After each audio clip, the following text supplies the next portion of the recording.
In Silver Valley, Arizona, 12 members of the Desert Scorpions Motorcycle Club thought they'd found an easy mark: a disabled veteran in a wheelchair at a remote truck stop. What they didn't know was that Sarah "Ghost" Mitchell wasn't just any veteran. She was a former CIA operative specializing in deep cover operations, now working as a covert agent investigating their ties to international arms trafficking. Before we jump back in, tell us where you're tuning in from, and if this story touches you, make sure you're subscribed, because tomorrow I've saved something extra special for you. The late afternoon sun cast long shadows across the dusty parking lot of Pete's Pit Stop. As Sarah wheeled herself toward the entrance, her movements deliberate and precise. After 3 years, the chair had become an extension of her body, each motion calculated and efficient. The weight of her modified SIG P365 pressed against her lower back, concealed beneath her lightweight jacket. She'd chosen this location carefully: clear sight lines, multiple exit routes, and most importantly, a direct view of the Desert Scorpions' favorite route to their compound. Pete Martinez looked up from his crossword puzzle as the bell above the door chimed. "Usual coffee, Sarah?" "Thanks, Pete. Quiet today?" "Too quiet." Pete's eyes flickered to the security monitor showing the backlot. "Though your friends just pulled in, 12 of them." Sarah positioned herself near the coffee station, angling her chair for maximum mobility. The familiar rumble of motorcycles grew louder before cutting off abruptly. She counted the footsteps, 12 sets, just as Pete had said. The bell chimed again as Marcus "Blade" Rodriguez entered first, his leather cut displaying the Desert Scorpion's distinctive emblem: a black scorpion wrapped around a blood-red dagger. Victor "Bones" Ortiz and Frank "Butcher" Thompson flanked him, with 9 prospects bringing up the rear. Sarah kept her attention on the coffee, maintaining the persona she'd cultivated over months of surveillance. Just another disabled vet trying to rebuild her life in a small desert town. "Well, look what we got here." Rodriguez's voice carried that edge of false friendliness that usually preceded violence. "Our local hero taking up space again." Sarah measured her response carefully. "Plenty of space for everyone, Blade." "See, that's where you're wrong." Rodriguez moved closer, deliberately invading her space. "Been noticing you around a lot lately. Always seem to be wherever we are." "Small town," Sarah replied. "Getting smaller by the minute." Thompson stepped forward, his nickname "Butcher" earned through more than just his former profession. "Maybe it's time someone showed you how unwelcome you are." Sarah kept her breathing steady, analyzing angles and distances. The prospects had spread out, blocking potential exit routes. Amateur move. They'd positioned themselves assuming she needed clear paths for the wheelchair, never considering that limitation could become an advantage. "Look," Sarah raised her hand slightly, playing into their expectations. "I don't want any trouble." "Should have thought about that before you started poking around our business." Rodriguez's pretense of friendliness vanished. "Yeah, we noticed. Always watching, always taking notes." "What are you, cop?" "Just a disabled vet trying to get by." "Lying, bitch." Thompson grabbed Sarah's wheelchair handles, attempting to spin her around. That was their first mistake. If this story touches you, make sure to subscribe. We've got something special coming tomorrow that you won't want to miss.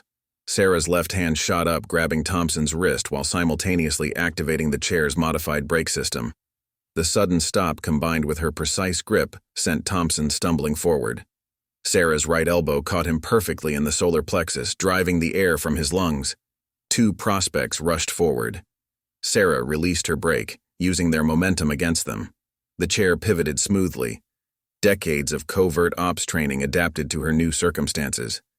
Her strikes were economical, precise.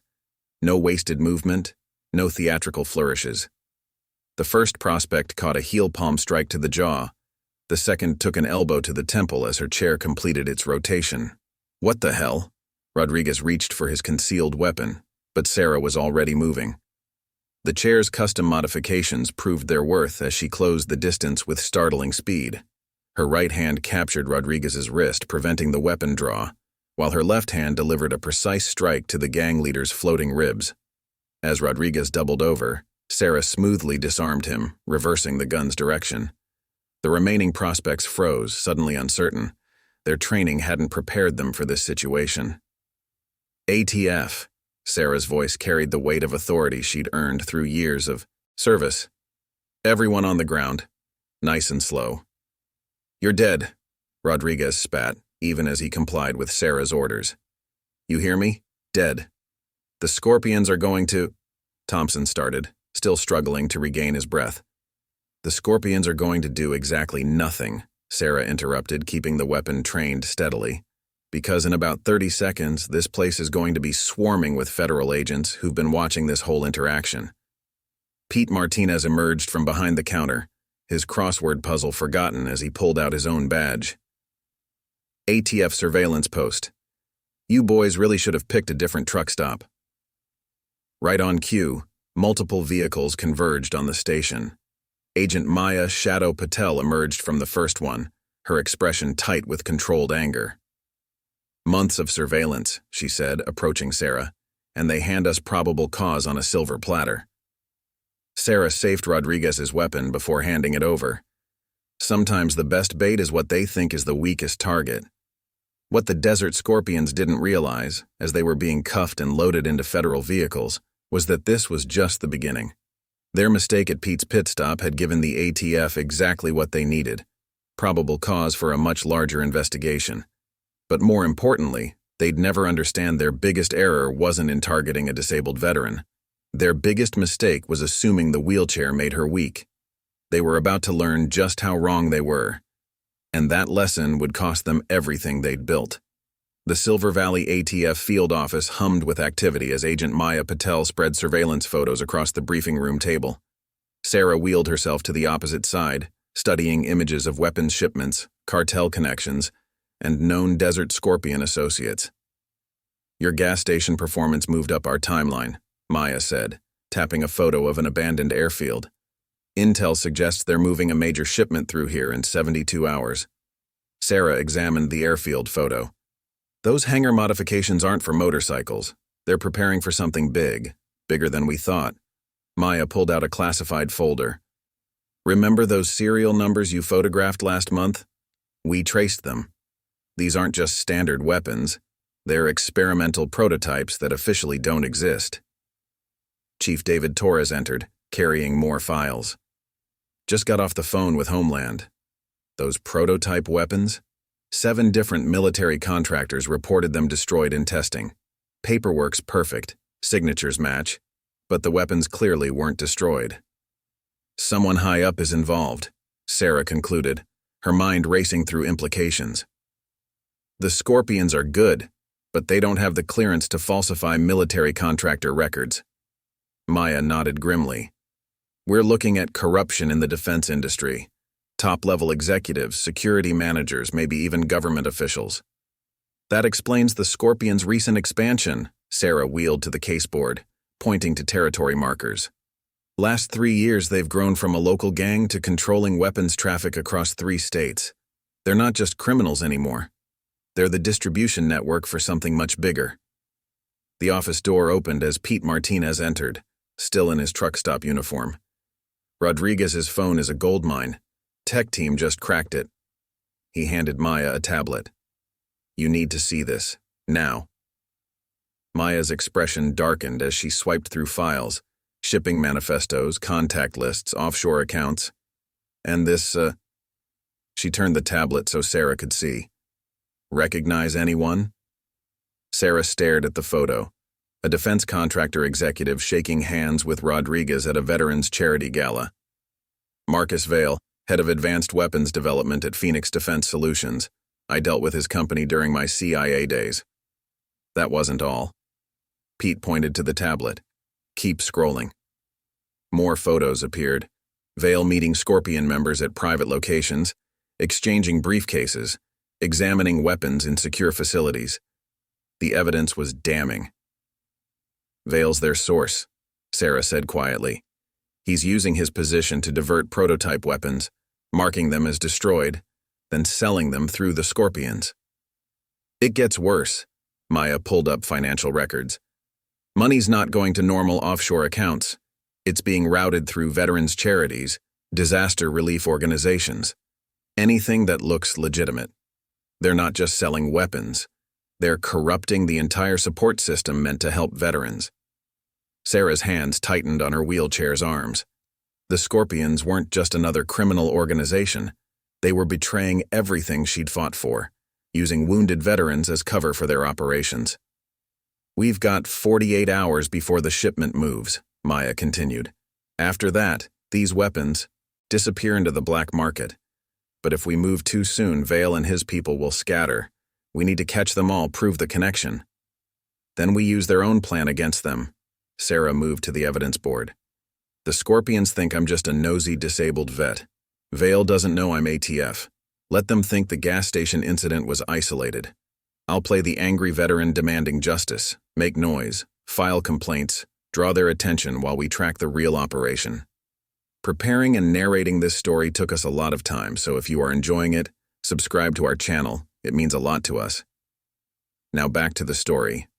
Maya caught on. "But it's risky. After today, they'll be watching you. They'll be watching exactly what I want them to see." Sarah's expression was determined. "Every minute they spend worried about the angry woman causing problems is a minute they're not watching their security." Chief Torres frowned. "The Scorpions' enforcers aren't known for subtle warnings. They'll try to send you a message." Sarah checked her watch. "Count on it. In fact, I'd say we have about 6 hours before they make their first move. Probably send Thompson and a few prospects to my place, try to scare me off." "I'll have surveillance teams ready," Maya started, but Sarah shook her head. "No, they'll be watching for that. I handle the enforcers alone. Makes me look vulnerable, keeps their focus on me instead of your investigation." "Sarah." Maya's concern was evident. "Trust me, Shadow. The chair is not a weakness. It's a tactical advantage. While they're focused on the obvious threat, they'll miss the real one." Before anyone could respond, Sarah's phone buzzed. A text from an unknown number. "Last chance, bitch, back off or we show you what real pain feels like." Sarah showed the message to Maya. "Right on schedule. They'll want to send their message tonight, show everyone what happens when you stand up to the Scorpions." The real operation was about to begin, and somewhere in Silver Valley, the Desert Scorpions were about to learn a painful lesson about the danger of underestimating their opponents. "This is crazy," Chief Torres protested. "At least let us put some plainclothes officers nearby." "Can't risk it," Sarah wheeled toward the door. "They'll be watching everything around my place. One suspicious car, one unfamiliar face, and they'll abort. We need them to think they have total control of the situation." Maya studied the tactical board, weighing options. "You'll be completely on your own for at least 20 minutes if things go bad. No backup, no support. Against Scorpion enforcers?" Sarah's smile held no humor. "I'll only need 5. As Sarah left the field office, Maya turned to Pete. "Keep our surveillance as wide as possible, no close coverage, nothing they can spot. But if things go wrong, we'll be ready," Pete assured her. "But I almost feel sorry for them. They see the chair and think they know what she's capable of. They have no idea what they're walking into." Outside, Sarah wheeled through the darkening streets of Silver Valley, heading home. To any observer, she looked like an easy target. A disabled veteran, alone and vulnerable. But as the first motorcycle engines growled to life in the distance, Sarah allowed herself a small smile. The Scorpions were about to learn that sometimes the most dangerous predator is the one they've already dismissed. Sarah's house sat at the end of a quiet street, its modest appearance concealing carefully planned security measures. As she wheeled up the ramp to her front door, she noted the black van parked 2 blocks away, the motorcycle hidden behind Garcia's hardware, the subtle signs of watchers in the growing darkness. The Scorpions were already here, studying her routine, planning their message. Inside, Sarah moved through her evening routine in full view of the windows. Let them think they knew her patterns, her vulnerabilities. They'd wait until late, wanting the cover of darkness. That gave her time to prepare. Her phone buzzed. "Maya. Thermal imaging shows 6 heat signatures in the van, 2 more on bikes. Thompson's leading them." "Right on schedule," Sarah replied deliberately, speaking loud enough for any nearby surveillance. No, I haven't changed my mind about filing those police reports. The Scorpions can't keep terrorizing people. She ended the call, wheeled to her kitchen, and made dinner with exaggerated normality.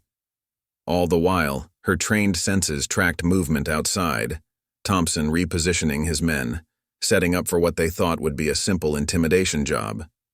At precisely 11:42 p.m., the power to her block cut out. Amateur move. They didn't realize she'd operated in environments where darkness was an advantage, not a limitation. Sarah continued her practiced routine, now moving in darkness, letting muscle memory guide her through her modified home. The first window shattered in her living room. Sarah counted footsteps, 3 men entering, moving with false confidence. Behind her, the back door's lock clicked open. Another mistake. They assumed she needed lights to navigate. That darkness would disorient someone reliant on a wheelchair. "Time for your lesson, bitch," Thompson's voice carried from the doorway. "Nobody disrespects the Scorpions." Sarah's response was silence. Her chair, modified for complete stealth, made no sound as she positioned herself. Years of CIA training had taught her to use terrain to her advantage. Now her home's layout was the terrain, and the wheelchair's lower profile gave her options they'd never expect. "Check the bedroom," Thompson ordered. "Make it hurt, but don't kill her. Blade wants her alive to regret this." The first enforcer moved down the hallway, flashlight beam sweeping. Sarah waited until the man passed, then moved. Her strike, launched from chair height, caught the enforcer's knee at exactly the right angle. As the man dropped, Sarah's next hit found the cluster of nerves at the base of his skull. Silent. Efficient. "Joey?" another enforcer called. "You find her?" Sarah was already moving, using her chair's custom wheels to navigate silently across broken glass. The second enforcer's flashlight beam cut through darkness, passing over Sarah's previous position. They were looking at standing height, never thinking to check lower. "Spread out," Thompson's voice again. "The bitch has got to be here somewhere." Sarah allowed herself a small smile. 3 years of adapting CIA combat techniques to her new circumstances were about to pay off. Her chair's specialized braking system let her pivot in place, catching the next enforcer with a precise strike to the throat. As the man struggled for air, Sarah's follow-up rendered him unconscious. "What the hell?" Thompson's voice held the first note of uncertainty. 2 of his men down, no sound, no warning. A flashlight beam swept past Sarah's position, illuminating her empty wheelchair sitting in the hallway. Perfect. Let them think she'd been pulled from it, that she was helpless somewhere. The next enforcer moved closer, reaching for the chair. Sarah, who had positioned herself in shadows nearby, struck like a cobra. Her upper body strength, developed through years of adaptation, let her move in ways they never expected. The enforcer went down without a sound, nerve strikes shutting down his motor functions temporarily. "Boss, something's wrong." The last enforcer's voice shook. "This ain't right." "Shut up," Thompson snarled, but fear had crept into his voice too. "She's just one crippled woman. Find her." "Looking for me?" Sarah's voice came from darkness, seeming to move impossibly fast from one position to another. Her home's layout, carefully designed for her needs, now served as the perfect combat ground. The last enforcer broke, running for the door. He made it 2 steps before Sarah's strike found the pressure point behind his ear. The man dropped unconscious before he hit the ground. Thompson fired blindly into darkness, muzzle flash destroying his night vision. "What are you?" "Just a disabled vet." Sarah's voice came from behind him. "One you really shouldn't have underestimated." Thompson spun, but Sarah had already moved. The Scorpion enforcer's next shot went wide as Sarah's strike caught him in the wrist, the gun clattering away. Thompson swung wildly, his technique sloppy with panic. Sarah slipped under the punch, her next series of hits precisely targeting pressure points, nerve clusters, weak spots in the human body that worked just as well from a seated position. Thompson went down hard, his consciousness fading as Sarah applied precisely calibrated pressure to his carotid artery. "Status?" Maya's voice came through her concealed earpiece. "6 down, all breathing," Sarah reported, already zip-tying the unconscious enforcers. Thompson's going to have quite a story when he wakes up. The night's operation had sent a clear message, but not the one the Scorpions intended. By morning, every gang member would be watching security camera footage of their best enforcers being systematically dismantled by someone they'd dismissed as helpless. Let them watch. The more they focused on trying to figure out how she did this, the less they'd notice what was really happening. The real operation was just beginning, and Sarah "Ghost" Mitchell was about to show them why her old CIA codename had nothing to do with being invisible, and everything to do with being the threat you never see coming. Silver Valley was buzzing with whispers by sunrise. Security camera footage of the night's events had spread through back channels, showing the systematic takedown of Thompson's crew. At the ATF's mobile command center, Sarah studied tactical displays while Maya debriefed the van driver they'd captured. "They're moving the shipment tonight," Maya announced, entering the main operations room. Thompson's failure spooked them. Rodriguez called an emergency meeting at the Desert Rose Bar. Sarah wheeled to the surveillance board, examining updated photos. Who showed up? Everyone. Maya spread new images across the table. Rodriguez, their weapons expert Ortiz, even Marcus Vale flew in from Phoenix. But here's the interesting part. They cleared the bar completely. No prospects, no regular members, just top leadership. "They're scared," Chief Torres observed from his position by the monitors. "Scorpions have never cleared their own bar before." Sarah studied the timeline they'd constructed. "Because this shipment is different. Those prototype weapons we traced, they're not the main cargo. They're samples." Maya's expression tightened. The van driver confirmed it. "The Scorpions have been testing the waters, proving they can move sensitive defense hardware without detection. Tonight's shipment is the real deal. Next-generation weapon systems, enough to outfit a small army." "Or start a war," Sarah added grimly. "Any word from Vale's surveillance?" "Nothing obvious, but his movements are interesting." Maya pulled up satellite imagery. "He's scheduled to inspect the Phoenix Defense Solutions testing facility tomorrow, but his convoy took a detour through Silver Valley's industrial district. Stopped for 30 minutes at this warehouse." The warehouse photo showed a nondescript building, seemingly abandoned.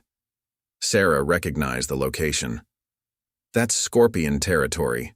They use it for vehicle maintenance, legitimate business front." "Not so legitimate." Pete entered carrying a thick file. "Remember those serial numbers you photographed? They don't just track weapons. Each one corresponds to a specific military transport route. The Scorpions have been studying contractor delivery patterns, finding blind spots in corporate security." Sarah's mind raced through implications. "They're not just selling weapons. They're selling the exact routes needed to hijack defense contractor shipments, creating a pipeline for anyone wanting to hit U.S. military suppliers." It gets worse. Maya activated a secure terminal. Tech team just cracked Thompson's phone, found messages about something called Operation Mirage, multiple references to changing the game and rewriting the rules. "Sounds like terrorism prep." Torres leaned forward. "Because that's exactly what it is." Sarah pulled up Rodriguez's file. Before he founded the Scorpions, Rodriguez worked private security for defense contractors, specialized in identifying vulnerabilities in transport protocols. He doesn't just know how to move weapons, he knows exactly who wants to buy them. The command center's atmosphere grew tenser as the true scope of their investigation emerged. This wasn't just about weapons trafficking anymore. The Scorpions had created an entire shadow infrastructure, using their status as a motorcycle club to hide something far more dangerous. "We need to move tonight," Maya decided. The shipment, the inspection at Phoenix Defense, Rodriguez's operation, it's all connected. This is their big play. Sarah studied the tactical display. "They'll be watching every approach to their usual routes, but they don't know we decoded Thompson's phone. We have their backup plans, their alternative routes, even their emergency protocols. Question is, which one will they use?" Maya added. Sarah smiled slightly. "The one they think we can't possibly know about. Thompson's crew failing rattled them. They'll want maximum security, which means..." She wheeled to the map, pointing to a specific location. "The old mining road," Maya finished. "Completely off-grid, no surveillance coverage, natural choke points for security. Perfect for moving sensitive cargo. Except for one thing. Sarah tapped the map. That road passes right by Anderson's ranch. And guess who's been having trouble with Scorpion members trespassing on his property? Maya caught on immediately. You're going to file a complaint, get the local sheriff to increase patrols in that area. They'll have to change routes again. No, Sarah corrected. They don't have time to scout new routes. They'll have to use one of their existing backup plans. And thanks to Thompson's phone, we know every single one. Pete studied the tactical options. They'll take Route 47. Longer route, but it's the only other path with no official surveillance. They used it last year during that DEA investigation. Exactly, Sarah brought up satellite imagery. And Route 47 has something the mining road doesn't, a perfect ambush point right here at Devil's Gorge. Natural bottleneck, no escape routes, and complete cell phone dead zone. They'll think it's their best option. Maya was already mobilizing teams. We'll need every available agent. Once they enter that gorge, we'll have maybe 10 minutes to trap them before they reach the other side. That's not the hard part, Sarah cautioned. We're not just dealing with bikers. These guys have military contractor training, combat experience. And if Vale is involved directly, they'll have insider knowledge of corporate security protocols. They'll be ready for standard ATF tactics, Maya finished. Then we don't use standard tactics. Sarah's expression hardened. The Scorpions think they know all our moves, but they've spent too much time focusing on what they think I can't do. Time to show them what I can. As the command center erupted into activity, Sarah wheeled to the armory. Tonight would require every adaptation, every modified technique she'd developed over the past 3 years. The Scorpions were about to learn that sometimes the most effective weapon is the one they never saw coming. If this story has captured your attention, don't forget to subscribe. Tomorrow's continuation will reveal even more shocking twists. Devil's Gorge lived up to its name, as darkness settled over the jagged rocks. Sarah positioned herself in a natural alcove overlooking the narrow pass, her modified wheelchair's matte black coating blending perfectly with the shadows. The gorge walls rose steep on both sides, creating the perfect natural funnel, exactly why the Scorpions would choose this route. Teams in position. Maya's voice came through her earpiece, barely above a whisper. Thermal imaging shows no advanced scouts yet. They're running late. Sarah checked her tactical display, watching the synchronized movements of ATF teams hidden throughout the gorge. They're being cautious. That warehouse meeting with Vale wasn't just about routes. Speaking of the executive, Maya replied, his convoy just left Phoenix Defense Solutions, heading east away from the expected route. He's their insurance policy. Sarah adjusted her position slightly, ensuring optimal coverage of the approaching road. If anything goes wrong, he'll claim he was nowhere near the operation. Classic corporate deniability. Movement at the Scorpion compound, Pete's voice cut in. 3 trucks just left, heading south. Rodriguez is leading them personally. South? Maya's surprise was evident. That's the opposite direction from both our expected routes. Sarah smiled in the darkness. No, it's exactly what we want them to do. They're splitting up, taking the long way around. They'll circle back to Route 47 from the south, thinking we'll be watching the northern approach. Multiple vehicles now, Pete reported. Support teams in pickups, at least 6 motorcycles. They're not risking another surprise like Thompson's crew got. Sarah's hands moved across her chair's hidden compartments, checking specialized equipment she'd spent years developing. Each piece was designed for her unique fighting style, adapted to work from seated positions most wouldn't consider tactical advantages. Incoming transmission, Maya announced. Encrypted channel. It's Rodriguez talking to someone on a corporate frequency. Let me guess, Sarah replied. Coordinating with teams at Phoenix Defense? No. Maya's voice held a mix of surprise and concern. Different signature entirely. These aren't corporate channels. Sarah's expression hardened. Because they're not selling to domestic buyers. The Scorpions' operation, Vale's involvement, the prototype weapons. They're supplying foreign interests. That changes the threat level, Chief Torres cut in. If they're working with foreign operatives, they'll have professional combat teams waiting at the delivery point. Rodriguez isn't just moving weapons, Sarah finished. He's proving his network can compromise U.S. defense contractors' security. The weapons are just a bonus, The real product is the ability to breach corporate defenses at will. Maya's voice turned urgent. Thermal signatures approaching from the south. 3 heavy trucks, 8 support vehicles, multiple motorcycles. They'll reach the gorge mouth in 5 minutes. Everyone maintain position, Sarah ordered. Let them get fully committed to the gorge before we move. We need them boxed in completely. The first engine sounds echoed off the gorge walls. Sarah watched through her tactical scope as motorcycles appeared, running dark with minimal lighting. Behind them, heavy trucks moved with practiced precision, maintaining exact distances. The Scorpions' military contractor training showed in every detail of their operation. Lead elements passing Point Alpha, Maya reported. No signs they've spotted our teams. Sarah kept calm. All units hold position. Wait for my signal. Her modified chair's systems tracked each vehicle, calculating speeds and distances. Everything had to be timed perfectly. The convoy reached the narrowest point of the gorge, exactly where Sarah had predicted. Rodriguez's military experience made him predictable. He'd choose the point that seemed most defensible, never considering it could become a perfect trap. Now, Sarah's command was calm, precise. Hidden charges detonated along the gorge walls, bringing down carefully prepared rock slides both ahead and behind the convoy. The Scorpions' vehicles screeched to a halt, caught in the natural bottleneck. Before they could react, powerful lights blazed from concealed positions, illuminating the entire gorge. ATF, kill your engines and exit your vehicles with your hands visible. Instead of compliance, the Scorpions responded with military precision. Armed men emerged from the trucks, taking cover positions that showed their professional training. Rodriguez's voice carried clearly through the gorge. You have no idea what you're dealing with, Agent Patel. Stand down or this becomes something nobody walks away from. Sarah watched through her scope as Rodriguez deployed his men with tactical efficiency.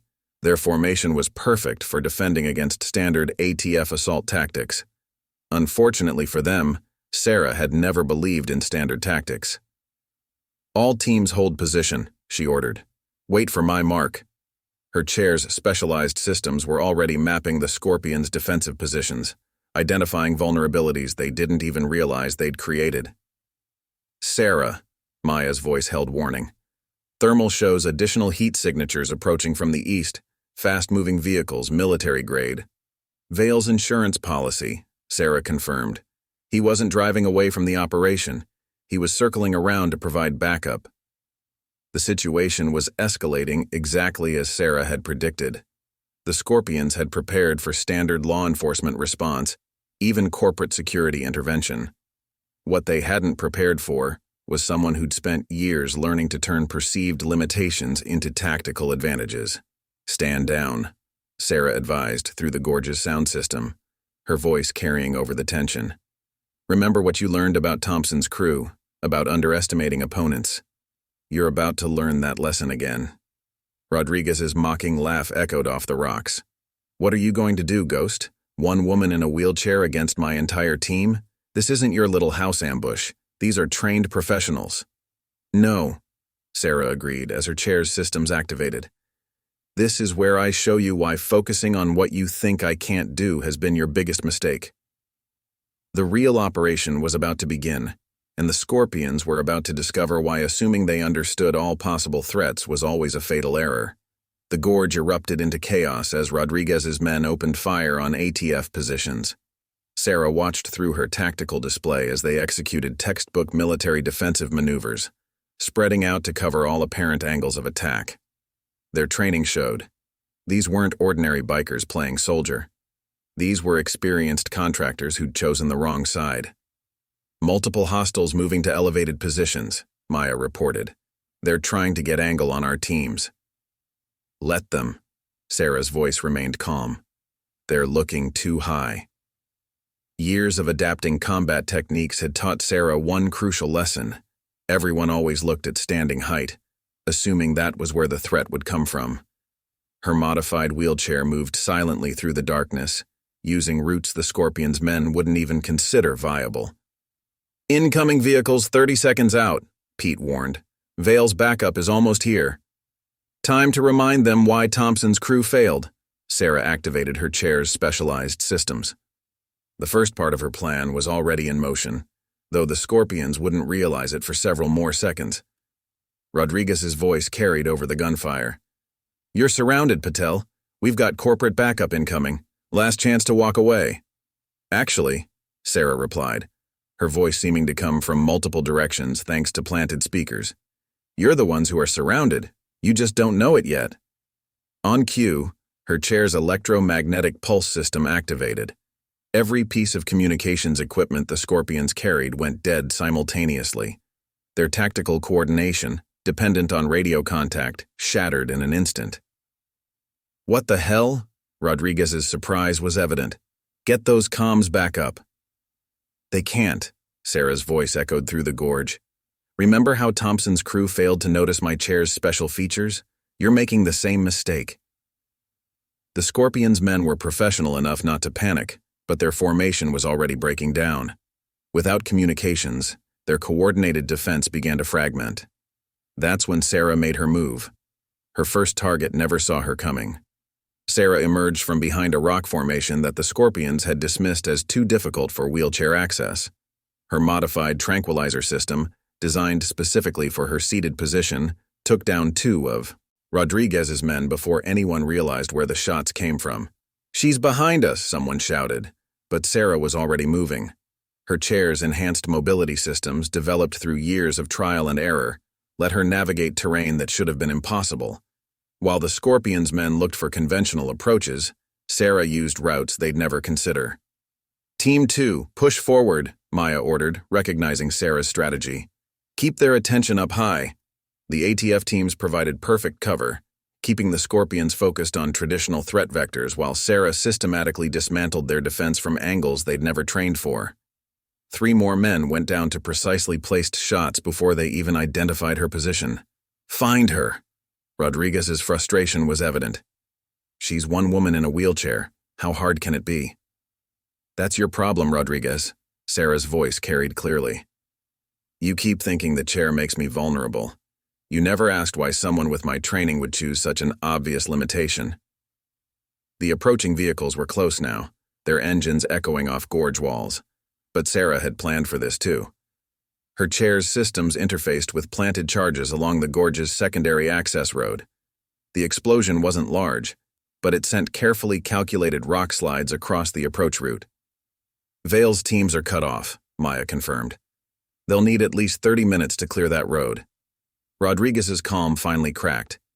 "Sniper teams, light up everything that moves. She has to be somewhere."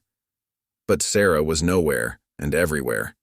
Her chair's stealth systems, combined with techniques developed specifically for low-profile combat, made her virtually invisible in the darkness. Each time the Scorpions adjusted their defense, she struck from an unexpected angle. "Boss, we're losing containment," one of Rodriguez's lieutenants shouted. "She's picking us apart." "Because you're fighting the last war," Sarah's voice echoed again. "Still using tactics designed for standing combat. Want to know what Thompson's crew learned?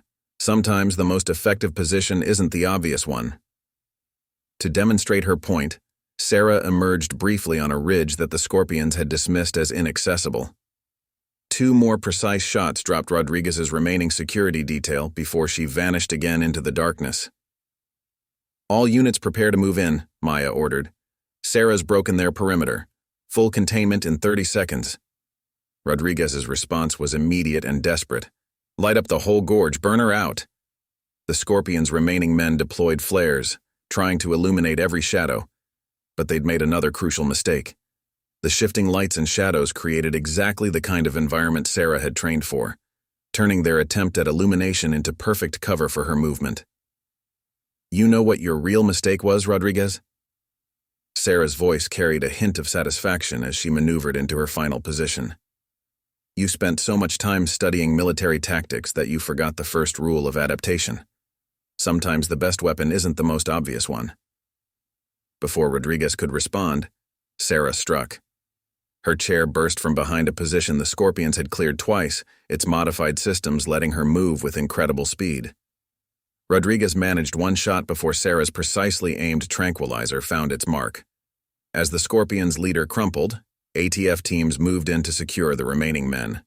The entire operation had taken less than 15 minutes. "Clear!" Maya's voice carried across the gorge. "All hostiles contained. Sarah, status?" Sarah wheeled back into view, her chair's systems powering down from combat mode. "Package secured.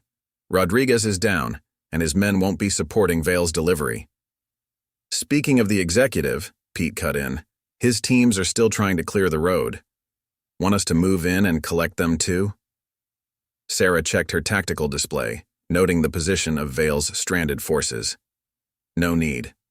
They're not going anywhere, and something tells me the executive is about to learn the same lesson the Scorpions did." Maya approached, surveying the scene.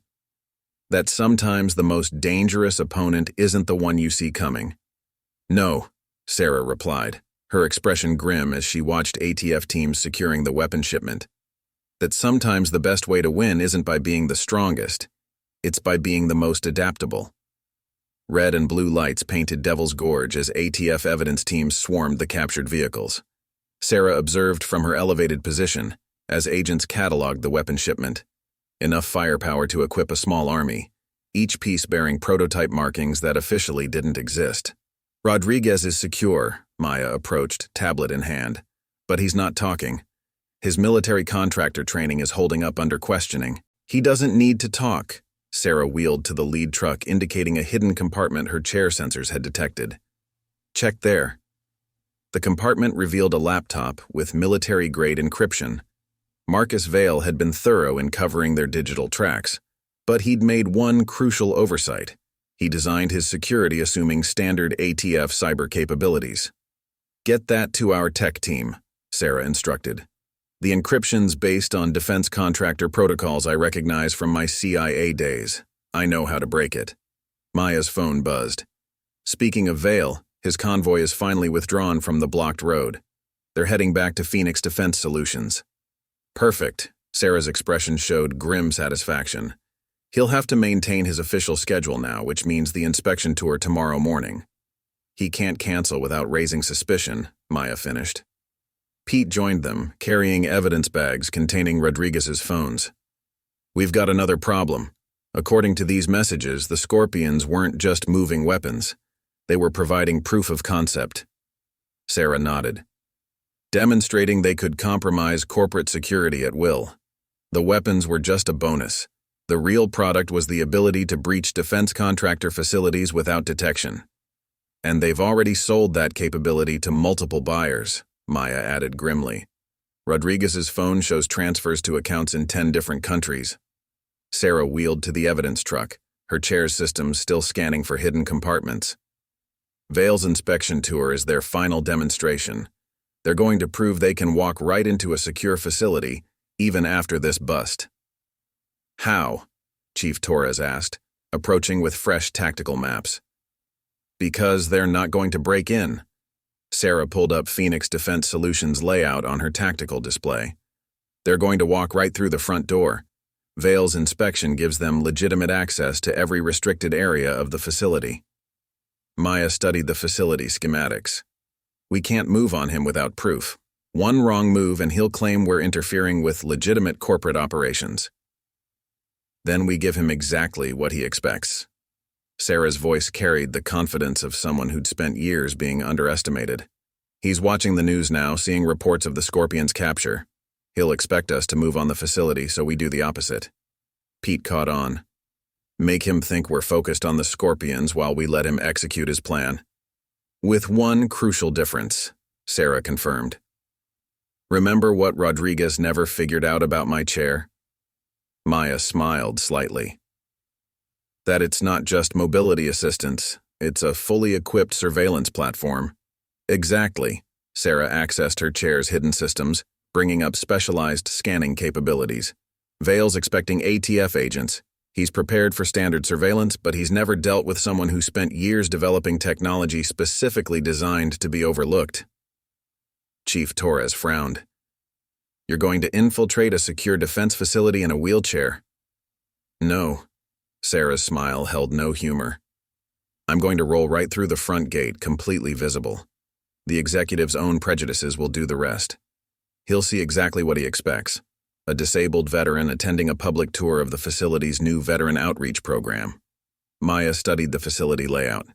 The tour passes near every restricted area Vale's inspection will cover, and my chair sensors can map every detail through walls, record every conversation within 50 feet, and detect any non-standard equipment they're moving. Sarah's expression hardened. They've spent so long assuming the chair makes me vulnerable, they never considered it might be the perfect cover for advanced surveillance. Ray checked the timeline. Tour starts at 900, Vale's inspection begins at 9:30. Perfect timing. Sarah began calibrating her chair's systems. By the time he realizes his mistake, we'll have mapped his entire operation. Every contact, every compromised security measure, every piece of classified tech they're planning to sell. Maya's phone buzzed again. Rodriguez's lieutenant just cracked. Confirmed everything. Vale's been using his position to identify defense contractors with exploitable security gaps. The Scorpions provide proof they can be breached, then sell that intelligence to foreign buyers along with weapons stolen during the actual breaches. 2 products for the price of 1, Sarah added. The Scorpions get rich, and Vale uses the profits to fund some kind of shadow operation. Shadow operation? Chief Torres asked. Look at the pattern. Sarah brought up a map showing Scorpion activities across multiple states. They're not just selling weapons, they're building infrastructure, safe houses, transportation networks, communication systems, everything needed to support major covert operations on U.S. soil. The implications hung heavy in the gorge. This wasn't just about weapons trafficking anymore. They were looking at the framework for something much bigger. We need everything from tomorrow's operation to be perfect, Maya said finally. One mistake and Vale doesn't just walk. He disappears with a network of corporate assets already in place. Sarah's hands moved across her chair's controls, activating systems that had taken years to perfect. Then it's time to show them why assuming the chair makes me harmless was their biggest mistake. Tomorrow Vale learns what Thompson's crew learned the hard way. What's that? Pete asked. That sometimes the most effective weapon is the one they've already dismissed. Sarah's expression was determined as she watched evidence teams securing the Scorpion's weapons. By this time tomorrow, Vale will understand exactly why underestimating me was the last mistake his operation will ever make. Phoenix Defense Solutions loomed in the morning sun as Sarah wheeled toward the visitor center, just another disabled veteran joining the public tour. Her chair's systems were running silent, collecting baseline readings of the facility's security measures. Behind the carefully maintained corporate exterior, she could already detect signs of Vale's operation. Passing the first security checkpoint, Sarah sub-vocalized into her chair's communication system, picking up the whispered words. 3 guards, standard protocols, but their weapons have been modified. Same custom work we found on the Scorpion's guns. Facial recognition confirms 2 of them were at the warehouse meeting with Rodriguez last week. Maya's voice came through her nearly invisible earpiece. They're Vale's people. Sarah presented her ID to the guard, playing the role of an eager veteran wanting to see the facility's new outreach programs. The guard barely glanced at her, eyes sliding past the wheelchair exactly as expected. Another advantage of being underestimated. People tended to look through you, not at you. Tour group assembling by the administration building, Pete reported from his surveillance position outside the facility. 20 civilians, mostly veterans and families. Perfect cover. Sarah wheeled into position with the group, her chair sensors continuously mapping the facility layout. Every radio frequency, every security camera's blind spot, every underground power line, her specialized systems recorded it all, building a comprehensive map of the facility's vulnerabilities. Vale's convoy approaching the east gate, Maya updated. Right on schedule. The tour guide, a young PR representative, began leading the group toward the new Veteran Support Center. Sarah's chair detected subtle differences between the public maps and actual facility layout. Entire sections had been modified, security systems rerouted. They've created parallel access routes, Sarah whispered. Hidden paths running alongside public areas. The legitimate facility operations are just a shell. Her chair's ground-penetrating sensors revealed tunnels beneath their feet, new construction disguised as maintenance work. Everything looked perfect on the surface, but underneath was a completely different facility. Vale's inspection team just entered the secure development wing, Pete reported, moving exactly as predicted. Sarah guided her chair slightly closer to a seemingly ordinary wall, her sensors penetrating the reinforced concrete, mapping what lay beyond. They're not inspecting anything. They're conducting a buyer demonstration. I'm picking up at least 8 non-corporate personnel in that room. Can you get audio? Maya asked. Better. Sarah activated her chair's most sophisticated surveillance system. I'm getting full-spectrum data, thermal signatures, electronic emissions, even vibrations from conversations. They're not just showing weapon specs, they're demonstrating how to breach corporate security. The tour continued, each stop providing perfect coverage of Vale's operation. The executive had chosen his route carefully, showing his buyers every vulnerability they'd created in the facility's defenses. But he'd made one crucial mistake, assuming a wheelchair couldn't carry advanced surveillance equipment. This is bigger than we thought, Sarah transmitted as her sensors compiled data. They're not just selling access to this facility. They're proving they can compromise any defense contractor. The buyers are from different organizations. I'm detecting at least 6 distinct groups. Multiple buyers in a secure facility? Maya's concern was evident. How did they even get in? Because they're already here. Sarah's chair detected subtle patterns in the facility personnel. Look at the employee roster. Half the staff are new transfers, all approved by Vale. He's been positioning his people for months. The tour approached the research wing, providing perfect coverage of another secret meeting. Sarah captured everything. Weapons specifications, security protocols, facility layouts. Vale wasn't just selling weapons. He was selling America's defense secrets piece by piece. Getting movement at the East Gate, Pete suddenly reported. New vehicles approaching, corporate tags, but something's wrong. Sarah's chair detected the anomaly immediately. Those aren't standard corporate frequencies. The transponders are cloned, exact copies of legitimate employee IDs. More buyers? Maya asked. No. Sarah's expression hardened as her sensors provided more data. Reinforcements. Vale's not just showing them how to breach security. He's about to demonstrate it live. The realization hit just as alarms began blaring across the facility. What looked like a standard corporate convoy was rolling through security, their cloned credentials perfect.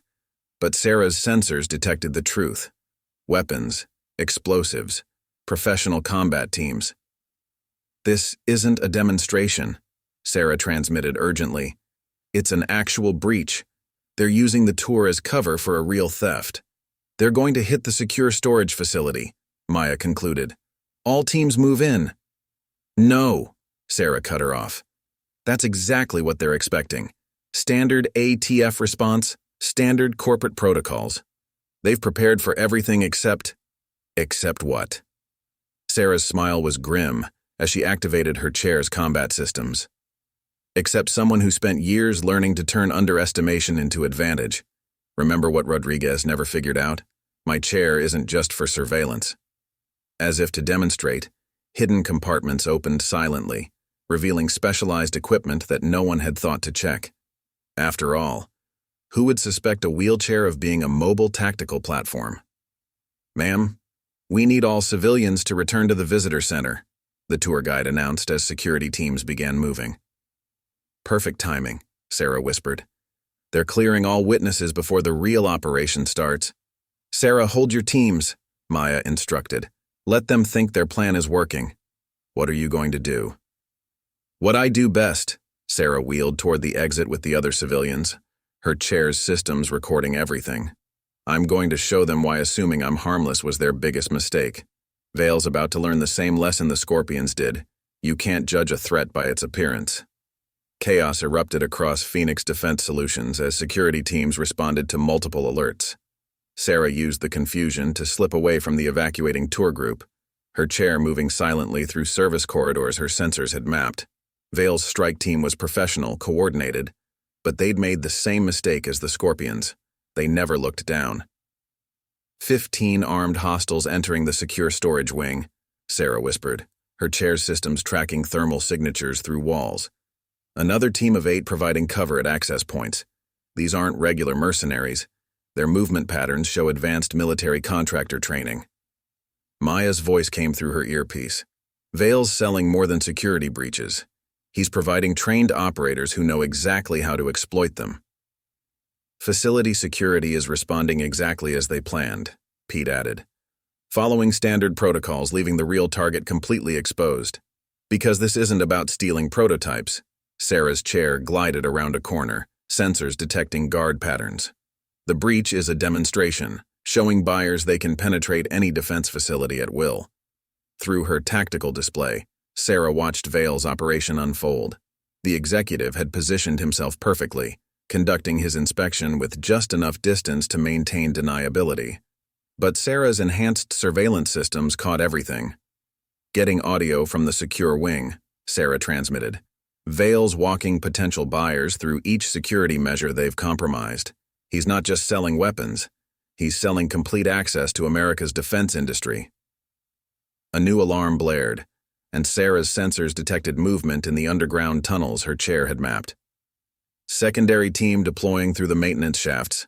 They're not just breaching the facility, they're showing how to insert long-term operatives. This is bigger than weapons trafficking, Maya realized.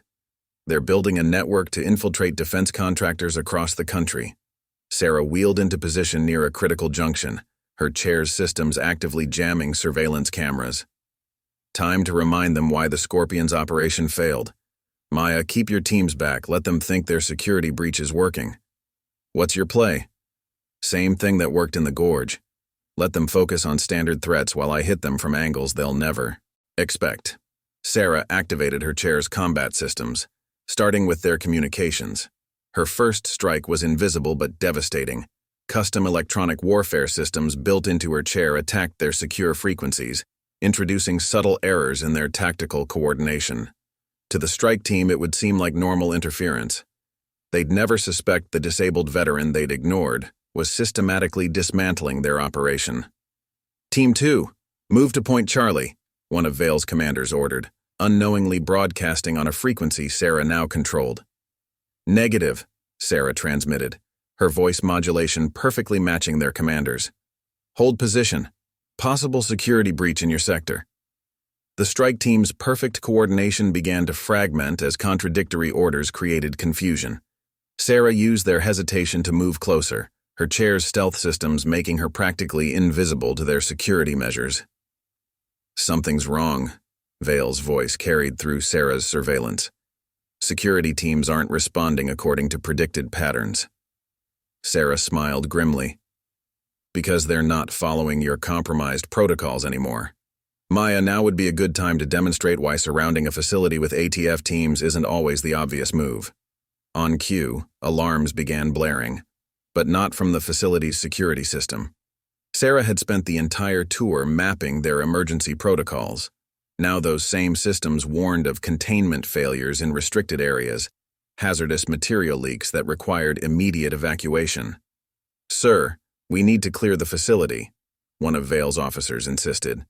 Safety protocols. Ignore them, Vale ordered. This is part of our inspection. Continue the demonstration. Exactly as Sarah had predicted, the executive's determination to maintain his cover story worked against him. He couldn't acknowledge the security breach without exposing his own operation. Target facility is clear, the strike team leader reported. Moving to secure the prototype storage. Sarah's chair glided through shadows as the team breached the secure storage area, her sensors mapping their positions, identifying weaknesses in their formation. They were good, but they were looking for traditional threats. You're sure the ATF teams are contained? Vale demanded over the command channel Sarah had compromised. Affirmative, sir. They're responding to multiple security alerts across the facility. Our breach team has complete access. Then explain why our communications keep glitching, Vale's frustration showed, and why security systems are acting independently of our controls. Sarah transmitted to Maya. The executive's getting nervous. Time to show him why underestimating someone is always a tactical mistake. Activate Contingency Plan Delta. Across the facility, systems began failing in precise patterns. Security doors sealed randomly, communications dropped, and surveillance cameras showed impossible images. To Vale's team, it would appear as system-wide failures. They'd never realize each glitch was precisely calculated to separate and isolate their forces. "Sir," one of Vale's tech specialists reported, "something's corrupting our command protocols. These aren't normal malfunctions." "Find the source," Vale ordered. "This operation cannot fail." "Our buyers are about to learn a valuable lesson," Sarah whispered, though only her team heard her, "about assuming they know where the real threat is coming from." Her chair moved into final position as Vale's strike team reached the prototype storage vault. They disabled every security measure, bypassed every protocol, exactly as they'd been trained. But they'd never trained for what was about to happen. "All pieces in position," Sarah transmitted to Maya. "Time to remind them why the Scorpions learned not to underestimate someone just because they're in a wheelchair." The prototype storage vault's reinforced doors slid open as Vale's strike team made their final approach. Sarah watched through her tactical display as 15 highly trained operators moved with perfect precision, except they were executing a plan she'd already dismantled piece by piece. "First team, secure the prototype weapons," the team leader ordered. "Second team, maintain perimeter." These buyers paid for a perfect demonstration. Sarah's chair hummed silently as she activated its most advanced systems. "Maya, all teams hold position. Let them think they've succeeded." "Confirmation from the executive," the team's communication specialist reported. "Buyers are impressed. Full payment authorized." In the vault's shadowy interior, Sarah allowed herself a grim smile. Her chair sensors had mapped every corner, every security measure, every potential angle of attack. Now those same systems would turn the vault into a trap its designers never imagined. "Package secured," one operator announced. "Beginning extraction." That's when Sarah struck. Her chair's electromagnetic pulse system activated, but not in the obvious way they'd expect. Instead of a single burst, it released precisely calibrated waves that affected their equipment differently across the vault. Communications failed in some areas while working perfectly in others, creating confusion without revealing the source. "Team 2, report status," the leader demanded, getting only static in response. "Having communication problems?" Sarah's voice carried through their supposedly secure channel. "Might want to ask Mr. Vale about equipment reliability, though he seems to have his own communication issues at the moment." The strike team reacted instantly, weapons ready, scanning for threats at standard height, but Sarah was already moving, her chair's silent propulsion system letting her glide between shadows they'd never thought to check. "Who's broadcasting on this frequency?" the leader demanded. "All teams converge." His order cut off as Sarah's first countermove took effect.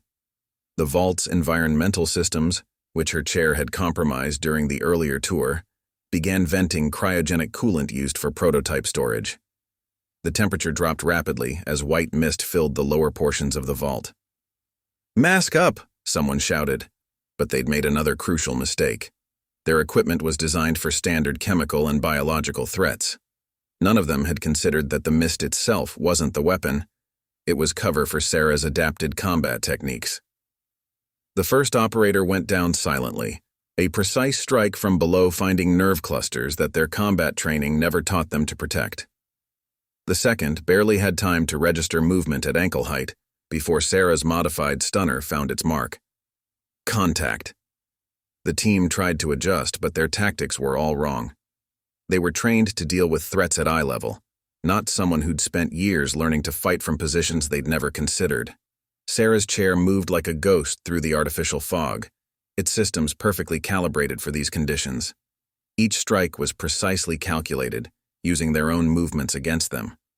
An operator would step back to cover his teammate, only to trip over Sarah's strategically positioned chair. Another would fire at a shadow, only to expose himself to attack from an impossible angle. "Sir," one of Vale's communications officers reported through a still-functioning channel, "we've lost contact with half the strike team." "Impossible," Vale's voice crackled. There's no one else in that vault. Facility security is contained. ATF response teams are exactly where I want them, Sarah interrupted, her voice now carrying through every communication device in the facility. Just like your strike team is exactly where I need them to be. Want to know what Rodriguez never figured out, Mr. Vale? Why his entire operation came apart so easily. The remaining operators had clustered together, trying to maintain cohesion as more of their team disappeared into the mist. Their training was excellent, but it was useless against threats it had never contemplated. He thought the wheelchair made me predictable, Sarah continued, her chair systems systematically isolating each operator. Just like you thought it made me harmless. Tell me, Marcus, did you even recognize me when you approved my tour application? Or has it been too long since that CIA operation in Damascus? Through her tactical display, Sarah saw Vale freeze at his executive desk. Mitchell, that's impossible. You died in that explosion. No, Marcus, your bomb didn't kill me. It just made me adapt. Want to know the funny part? You were so proud of that accident that you used the same explosive signature on the device that took out the Scorpion's rivals last year. Same technical setup, same trigger mechanism. Did you really think I wouldn't recognize it? Sarah Mitchell died in Syria. Vale's voice shook slightly. I saw the reports. You saw what we wanted you to see. Sarah's chair emerged from the mist like an avenging spirit. The CIA's best deep cover operative, supposedly killed in action. The perfect cover for someone investigating defense industry corruption. Though I have to admit, linking up with outlaw bikers was a new low, even for you. The remaining operators never stood a chance. Sarah's chair, developed through years of adaptation and innovation, transformed what they'd dismissed as medical equipment into something their training never prepared them for. The team leader managed one shot before Sarah's countermeasures engaged. The bullet deflected off armor they'd never thought to look for, and her response was devastating. Ghost was never about being invisible. Sarah's voice echoed through the vault as the last operators fell to precisely targeted strikes.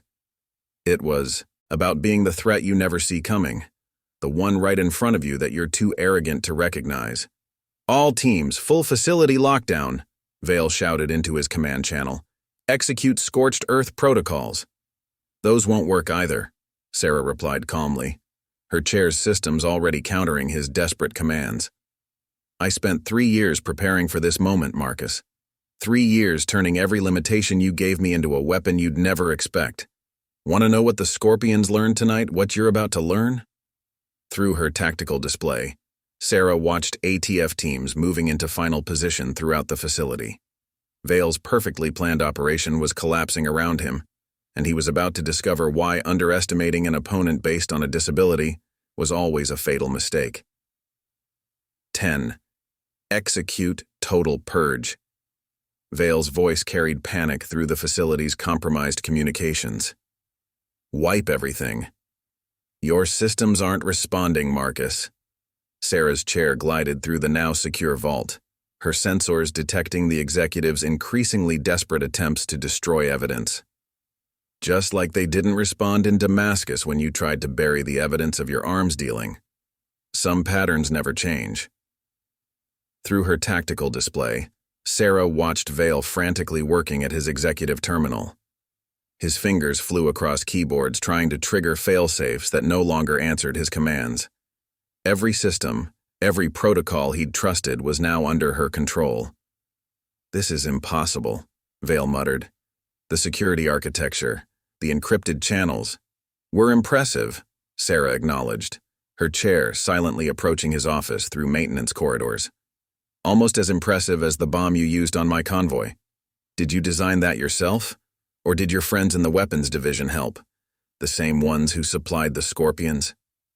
You don't understand what you're dealing with, Vale's voice hardened. This isn't about weapons or money. There's something bigger. Operation Chimera, Sarah interrupted. Your little project to create a private military infrastructure inside the defense industry. The Scorpions were just one piece. You've got similar groups set up near every major contractor facility in the country. Vale's sharp intake of breath told her she'd hit the mark. How did you? Because you kept using the same playbook, Marcus. Find vulnerable veterans, manipulate them into being your distribution network, then use their criminal activities to cover your real operation. Just like Damascus, you never could resist exploiting people you thought were broken. They were necessary sacrifices, Vale snapped. The defense industry is vulnerable. Foreign interests are already infiltrating. Someone had to take control, create a system to what? Sarah's voice carried through his office speakers.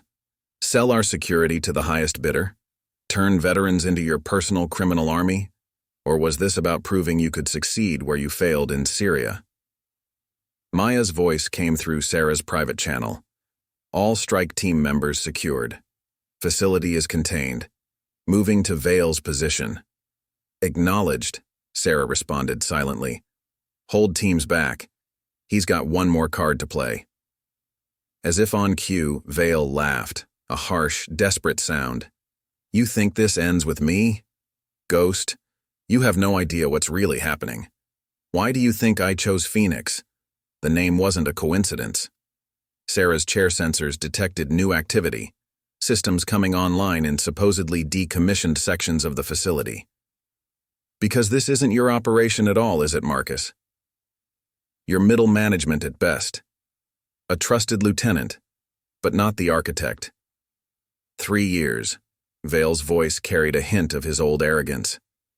You spent 3 years investigating me, and you never asked the most important question. Who approved my security clearance after Syria? Who protected me from CIA investigation? Sarah's chair systems highlighted subtle patterns in the facility's power grid, active signatures that shouldn't exist. Because someone wanted you exactly where you are, running a visible criminal operation that would draw attention away from the real threat. Finally figuring it out? Vale reached for a hidden panel in his desk. Why your accident was so perfectly targeted. Why you survived with exactly the right kind of injuries to make everyone underestimate you. Sarah's sensors registered what he was reaching for. Not a weapon, but a specialized communication device. Because someone wanted me to become Ghost. They needed a disabled veteran investigating defense industry corruption. Someone so focused on you that they'd miss the bigger picture. Until now. The panel slid open, revealing a quantum encryption terminal Sarah's systems had never seen before. Would you like to meet them? Before Sarah could respond, new voices filled the facility's communications, transmitted on frequencies that shouldn't exist, using protocols even her advanced systems barely detected. Impressive work, Ghost. The first voice carried authority that made Vale sound like an amateur. Though we expected nothing less from someone who consistently exceeded operational parameters. Sarah's chair detected 3 new presences in Vale's office, figures emerging from supposedly sealed sections of the facility.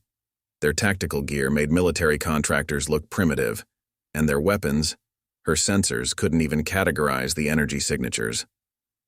Director Carson, Sarah acknowledged, recognizing the former head of Advanced Defense Research. I thought you retired after the Damascus incident. Officially, yes, Carson smiled. Just like you officially retired after losing your legs. Tell me, did you ever wonder why that IED was placed exactly where it would cause specific injuries? Sarah's chair systems continued gathering data even as pieces clicked into place. You wanted to create the perfect cover, a disabled veteran whose limitations would make them seemingly harmless. We created more than cover, the man to Carson's left interjected. Sarah recognized General Matthews, former head of Special Operations. We created proof of concept, someone who could turn manufactured limitations into tactical advantages. Everything since then has been validation of the system. The Scorpions, Vale, even your own adaptations, the third figure added. Admiral Chen, whose cyber warfare programs had revolutionized military capability, all demonstrating different aspects of our approach. Controlling defense industry security by making it predictable, Sarah concluded. Creating perfect deniability by ensuring everything happens exactly as expected. By ensuring everything is exactly as planned, Carson corrected, including this conversation. Did you think your specialized chair capabilities were entirely your own development? Sarah's systems detected new signals attempting to penetrate her defenses. You wanted me to reach this point, to prove your system could work even against someone who knew to look for it. We created you, Matthews stated flatly. Every adaptation, every specialized system, all developing exactly as projected. The perfect demonstration of our ultimate capability, control through apparent freedom. The most effective prison is one where the inmates think they're free, Chen added. But as they spoke, Sarah's chair was executing protocols they hadn't predicted. Because while they'd studied every standard response, planned for every conventional approach, they'd made the same mistake as everyone else. They'd assumed they understood all possible adaptations. The command center hummed with energy as Carson's advanced systems processed tactical data from across the country. Director Carson watched Sarah with the satisfied expression of someone seeing their plans reach fruition, never realizing she was actually witnessing their undoing. Your chair's systems are impressive, she noted, studying diagnostic displays. Each adaptation perfectly calibrated, each modification exactly suited to your specific limitations. Tell me, when did you realize they weren't entirely your own design? About the same time I understood why the IED in Damascus was so precisely targeted, Sarah replied, her chair continuing to execute hidden protocols. You needed someone who would adapt in predictable ways, create solutions you could study and replicate. The perfect test subject, Matthews noted approvingly. Military training, intelligence experience, and most importantly, the drive to overcome apparent limitations. Every modification you developed, Chen added, every solution you created to work around your disability, fed directly into our adaptive response systems. The more I overcame my limitations, the more data you gathered about turning disadvantages into tactical advantages, Sarah finished. Except you made one crucial mistake, the same one Vale and the Scorpions made. Carson's smile remained confident. And what mistake would that be? You assumed that because you could predict my adaptations, you could control them. Sarah's chair systems continued their invisible work. Want to know what I actually learned from losing my legs? Carson's confidence wavered slightly as more systems showed anomalies. You learned to adapt within parameters we established. No, Sarah corrected. I learned that true adaptation isn't about following expected patterns. It's about understanding why those patterns exist, then finding ways around them that no one else considers. Her chair's specialized systems, developed through years of turning limitations into advantages, began revealing their true capabilities. Where Carson's team had expected standard cyber warfare, they encountered techniques that defied conventional understanding. What are you doing? Chen demanded, fingers flying across keyboards. These aren't standard attack protocols. Because they're not attacks at all, Sarah explained as her chair continued its work. You spent years studying how I adapted to limitations, learning to predict how someone would overcome specific obstacles, but you never asked why I chose certain approaches over others. Alerts began blaring throughout the facility as Sarah's true operation took effect. Every system they'd compromised, every security protocol they'd programmed, began executing sequences they'd never anticipated. This is impossible, Matthews insisted. We controlled every aspect of your development. Every modification, every adaptation was exactly what you expected to see, Sarah finished. Just like the Scorpions expected standard ATF response, and Vale expected conventional security measures. You all made the same mistake, assuming that because you understood some of my capabilities, you understood all of them. Carson moved to override controls, but found them unresponsive. You can't have developed countermeasures we didn't detect. We monitored everything. You monitored what you expected to see, Sarah corrected as her chair's true systems revealed themselves. Just like everyone else, you focused on the obvious limitations, never considering that someone might use those very limitations as cover for something else entirely. Through facility windows, they could see military contractors responding to emergency protocols, but not in the patterns they'd programmed. Instead of predictable reactions creating exploitable gaps, the responses seemed random, uncoordinated, yet somehow achieving exactly what was needed. What have you done? Chen whispered, watching years of work unravel. Shown you the difference between controlling responses and understanding them, Sarah's chair continued executing its true protocols. You wanted to create perfect deniability by making defense industry reactions predictable. Instead, you've proven why unpredictability is the strongest defense. Carson's expression hardened as she reached for concealed controls. You think we didn't plan for resistance? Everything in this facility, including your chair systems, can be shut down remotely. That would be your third mistake, Sarah replied calmly. Assuming you know all my chair's capabilities just because you recognize some of them. Want to know what I actually developed while you were studying my obvious adaptations? Before she could respond, Sarah's chair revealed modifications they'd never imagined possible. Systems designed not just to overcome limitations, but to turn those very limitations into unprecedented advantages. We created you, Matthews insisted, though his voice held growing uncertainty. No, Sarah interrupted. You created conditions that forced adaptation, but you never understood what real adaptation means. It's not about overcoming limitations in expected ways. It's about turning those limitations into capabilities your enemies never think to defend against. As if proving her point, her chair's systems began systematically dismantling everything they'd built, not through conventional cyber warfare or standard military protocols, but through approaches that defied their entire understanding of possible. Full system shutdown, Carson ordered, fingers flying across emergency controls. Trigger the kill switches. All of them. That won't work, Sarah said calmly as her chair continued its operation. Because those kill switches were designed to counter capabilities you understood. Tell me, did you ever wonder why some of my adaptations seemed almost too perfect, too precisely aligned with your expectations? Chen's expression shifted as realization dawned. You knew, you've known all along. Since Damascus, Sarah confirmed. The IED placement was too precise, the injuries too specific. Everything that followed, my recovery, my adaptations, even joining the ATF, it all fit too perfectly into your plans. Through her tactical display, Sarah watched as their carefully orchestrated defense industry controls dissolved into apparent chaos, but her systems showed the truth. Not chaos at all, but a new kind of order they'd never considered possible. Your entire system was built on predictability, Sarah continued as her chair's true capabilities emerged. Control contractor responses by making them perfectly predictable. Control adaptations by ensuring they follow expected patterns. But you never ask the most important question. Which is, Carson demanded, though her voice suggested she already knew. Why someone with my training would choose to be so predictable? As federal agents flooded the facility, Sarah's chair revealed its final modifications, capabilities that redefined possible. Where they'd expected standard countermeasures, they encountered approaches that shouldn't have existed.